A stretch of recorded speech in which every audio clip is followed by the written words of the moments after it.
Hello food lovers, welcome back to Rani's cooking style. నేను మీ రాణి ఎర్రన్శెట్టి. ఈరోజు పుదీనా నిలవ పచ్చడి చేసి చూపిస్తాను. చాలా చాలా బాగుంటుందండి, చాలా టేస్టీగా ఉంటుంది. నేను చెప్పిన విధంగా మీరు చేశారంటే 10 రోజుల వరకు కూడా ఈ చట్నీ అనేది ఫ్రెష్గా ఉంటుంది, టేస్టీగా ఉంటుంది. అది ఎలాగో నేను ప్రాసెస్ అంతా కూడా వీడియో చూపిస్తూ చెప్తానండి. మీరు వీడియోని స్కిప్ చేయకుండా లాస్ట్ వరకు చూసి అదంతా కూడా చేసి మీ ఫ్యామిలీకి సర్వ్ చేయొచ్చు.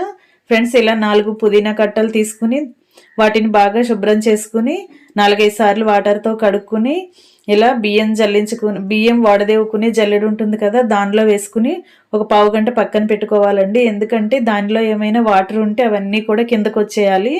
మనం వాటర్తో గనక చట్నీ చేసినట్లయితే ఎక్కువ నిలవ ఉండదు. అందుకే అది అలాంటి జల్లెడలో పెట్టుకుని పక్కన పెట్టేసుకుందాం. ఇప్పుడు పెద్ద నిమ్మకాయ సైజ్ అంతా చింతపండు తీసుకుని ఒక గిన్నెలో వాటర్ పోసుకుని దానిలో నానబెట్టుకోవాలి. ఇలా ఒక 10 నిమిషాలు నానబెట్టుకున్నట్లయితే దానిలో ఉన్న కాడలన్నీ కూడా మనకి వచ్చేస్తాయి. అవన్నీ తీసి పక్కన పెట్టేసుకుని చింతపండుని 2-3 సార్లు బాగా కడుక్కోవాలి. అలా కడిగినట్లయితే దానిలో ఇసుక అలాంటిది ఏమైనా ఉంటే వచ్చేస్తుంది. ఇలా కడుక్కుని పక్కన పెట్టుకున్నాం కదా, దీనిలో కొన్ని వేడి నీళ్ళు పోసుకుంటే చింతపండు అనేది ఈజీగా నానుతుందండి. ఇప్పుడు కళాయి తీసుకుని 1 టేబుల్ స్పూన్ మెంతులు, 2 టేబుల్ స్పూన్లు ఆవాలు, 2 టేబుల్ స్పూన్లు నువ్వులు, 1 టేబుల్ స్పూన్ జీలకర్ర కూడా వేసుకుని అవన్నీ కూడా స్టవ్ వెలిగించుకుని స్టవ్ సిమ్లో పెట్టుకుని వాటిని దోరగా ఫ్రై చేసుకోవాలండి. అలా ఫ్రై చేసుకుని పక్కన పెట్టుకుందాం.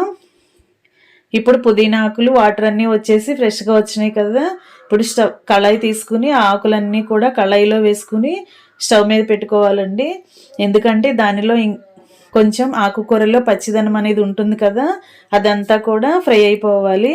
వాటర్ అన్నీ కూడా ఎవాపరేట్ అయ్యి ఆకులు చక్కగా వడిలిపోవాలండి. అంతవరకు కూడా ఫ్రై చేసుకుని ఒక గరిటె ఆయిల్ పోసుకుని బాగా మగ్గించుకోవాలి. ఇలా మగ్గిన తర్వాత పక్కన పెట్టేసుకోవాలండి. దానిని కూడా చల్లారనిద్దాం. ఇలా బాగా ఫ్రై అయిన తర్వాత దానిని తీసి ఒక గిన్నెలో వేసేసుకుందామండి. అదంతా కూడా పక్కన పెట్టుకుని చల్లారనిద్దాం. ఇప్పుడు మిక్సీ జార్ తీసుకుని మనం డ్రై రోస్ట్ చేసుకున్న మెంతులు, ఆవాలు, నువ్వులు, జీలకర్ర ఉంది కదా, దానిని మెత్తగా గ్రైండ్ చేసుకుందాం. మెత్తని పౌడర్ లాగా అవ్వాలి, అంతవరకు గ్రైండ్ చేసుకుని ఒక బౌల్లోకి పెట్టేసుకుందాం. ఆ పౌడర్ అంతా కూడా ఒక బౌల్లోకి పెట్టుకుని పక్కన పెట్టుకోవాలి. ఇలా పక్కన పెట్టుకున్నాం కదా, ఇప్పుడు మిక్సీ జార్ తీసుకుని చింతపండు నానబెట్టుకుని ఉంచుకున్నాం కదా, దానిని కూడా ఆ జార్లో వేసుకుని మెత్తగా గ్రైండ్ చేసుకుంటే మనకి పులుసు అనేది ఈజీగా వచ్చేస్తుందండి. అలా గ్రైండ్ చేసుకున్న పేస్ట్ని ఇలా బియ్యం వడదేవుకునే జల్లెల్లో వేసుకుంటే అదంతా గుజ్జు అంతా కూడా ఆ పులుసు అంతా కూడా కిందకు వచ్చేస్తుంది, ఒక గిన్నెలోకి వచ్చేస్తుంది. దానిలో ఉన్న కాడలు ఏమైనా ఉంటే అవన్నీ కూడా బయటకు వచ్చేస్తాయి.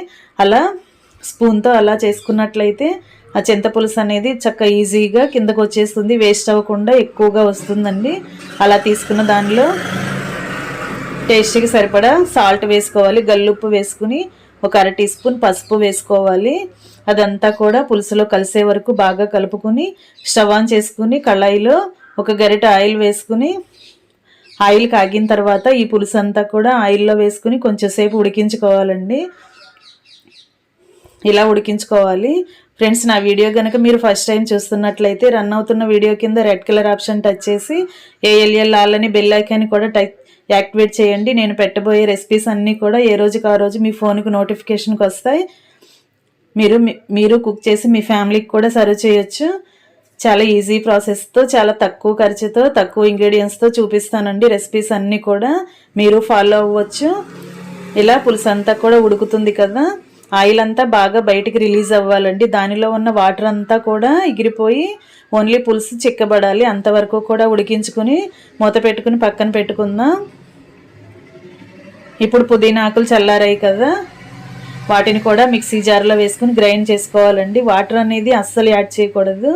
దానికి సరిపడా గల్లుప్పు వేసుకుని గ్రైండ్ చేసుకోవాలి. వాటర్ లేకుండా ఇలాగే బరకగా గ్రైండ్ చేసుకోవాలండి.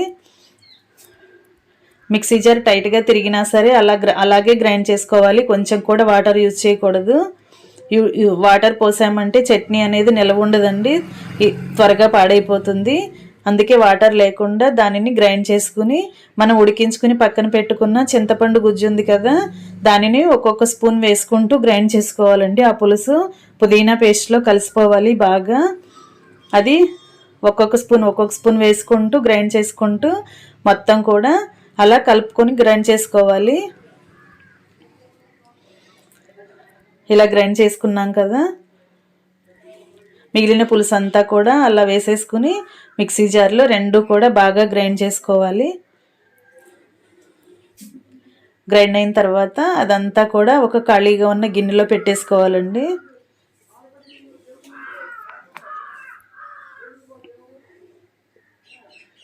అదంతా ఒక బౌల్లోకి తీసేసుకుని పక్కన పెట్టుకుందాం. ఇప్పుడు గ్రైండ్ చేసుకున్న ఆవాలు, మెంతులు, జీలకర్ర, నువ్వుల పొడి ఉంది కదా, అదంతా దానిలో వేసేసుకుని టేస్ట్కి సరిపడా కారం వేసుకోవాలి. నేను 3 టేబుల్ స్పూన్లు కారం వేసానండి. అలాగే సాల్ట్ కూడా 2 టేబుల్ స్పూన్స్ వేసుకోవాలి. మనం చట్నీ మొత్తం రెడీ అయిన తర్వాత టేస్ట్ చూసుకుని సాల్ట్ చాలకపోతే యాడ్ చేసుకోవచ్చు. ముందుగా ఎక్కువగా వేసుకోకండి, కొంచెం వేసుకోండి. అలా నేను 2 స్పూన్లు వేసాను. మనం పుదీనాకులు గ్రైండ్ చేసినప్పుడు కూడా సాల్ట్ వేసాం కదా, అలాగే చింతపండు ఉడికించినప్పుడు కూడా సాల్ట్ వేసాం. అందుకే కొంచెంగా సాల్ట్ వేసుకుని కలుపుకోండి. ఇంకా గ్రైండ్ అయిందంతా కూడా ఆ బౌల్లో పెట్టేసుకుని ఇప్పుడు స్టవ్ వెలిగించుకొని గిన్నె పెట్టుకుని పోపు రెడీ చేసుకుందామండి. 2 గరిటెల ఆయిల్ పోసుకుని 1 టేబుల్ స్పూన్ పచ్చిశనగపప్పు, టేబుల్ స్పూన్ సాయి మినప్పప్పు, 1/2 టేబుల్ స్పూన్ ఆవాలు, 1/2 టేబుల్ స్పూన్ జీలకర్ర, 4-5 వెల్లుల్లి రెబ్బలు, అలాగే 10 ఎండుమిర్చి ముక్కలు కూడా వేసుకుని బాగా ఫ్రై చేసుకోవాలండి. పోపు అనేది కరెక్ట్గా ఫ్రై అవ్వాలండి, మాడనివ్వకూడదు.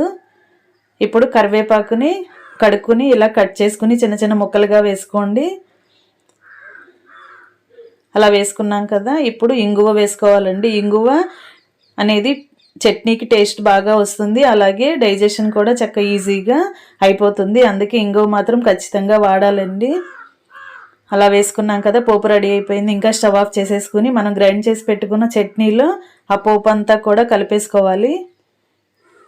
ఎంతో టేస్టీగా ఉండి పుదీనా నిలువ పచ్చడి రెడీ అయిపోయిందండి. మీకు నచ్చినట్లయితే వీడియోని లైక్ చేయండి, మీ ఫ్రెండ్స్కి, ఫ్యామిలీ మెంబర్స్కి షేర్ చేయండి. Thanks for watching. నేను మీ రాణి ఎర్రంశెట్టి.